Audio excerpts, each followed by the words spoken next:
ويا قوم ما لي أدعوكم إلى النجاة وتدعونني إلى النار تدعونني لأكفر بالله وأشرك به ما ليس لي به علم وأنا أدعوكم إلى العزيز الغفار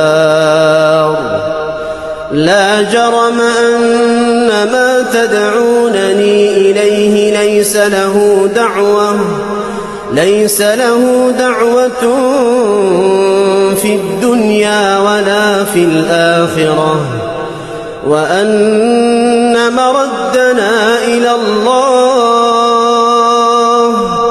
وأن المسرفين هم أصحاب النار